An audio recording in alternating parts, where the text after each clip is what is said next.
March 29th, we've got Judges 6 and 7, Psalm 52, and 1 Corinthians 14. Let's make our way back to the book of Judges. And they are in a series and a season where they're being oppressed and judged by God. Why? Because previously they had gone after other gods. They had forsaken the Lord their God. And so God allowed the consequences of that to become very real in their life. And that's what we see here in chapter 6, verse 1. The people of Israel did what was evil in the sight of the Lord, and the Lord gave them into the hand of the Midian 7 years. And the hand of Midian overpowered Israel. And because of Midian, the people of Israel made for themselves dens that are in the mountains and caves and strongholds. For whenever the Israelites planted crops, the Midianites and the Amalekites and the people of the east would come up against them. They would encamp against them and devour the produce of the land as far as Gaza, and leave no sustenance in Israel, and no sheep or ox or donkey. So not only has God allowed these things, it's an ongoing thing, and it says for 7 years.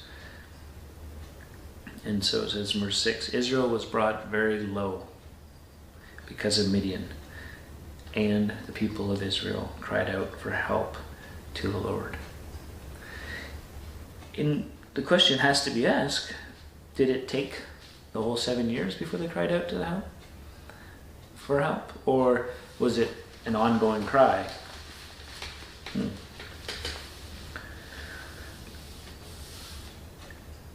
Verse 8, the Lord sent a prophet to the people of Israel, and he said to them, Thus says the Lord, the God of Israel, I led you from Egypt and brought you out of the house of slavery. I delivered you from the hand of the Egyptians and from the hand of those who oppressed you, and drove them out before you and gave you their land.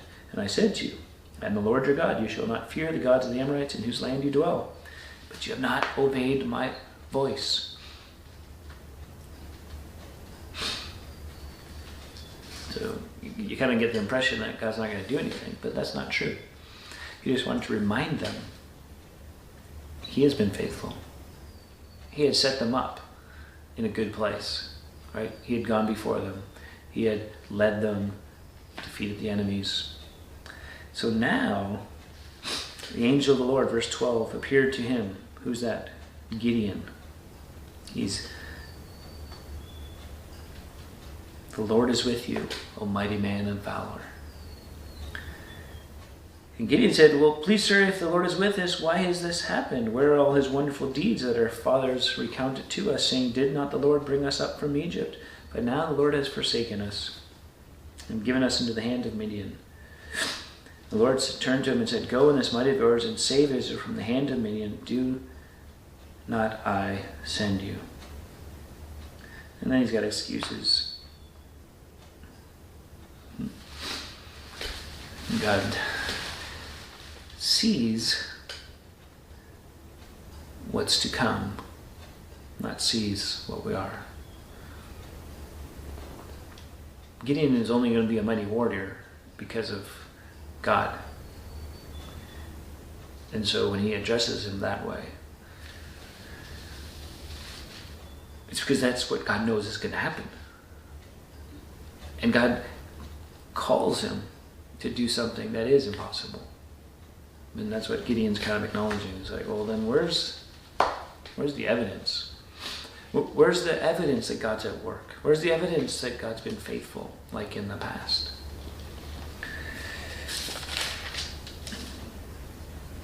And so it goes through the chapter, where he knocks down the statues, and then he asks for a sign from the Lord. You get into chapter 7, and God takes all the people and wipes them down to just 300.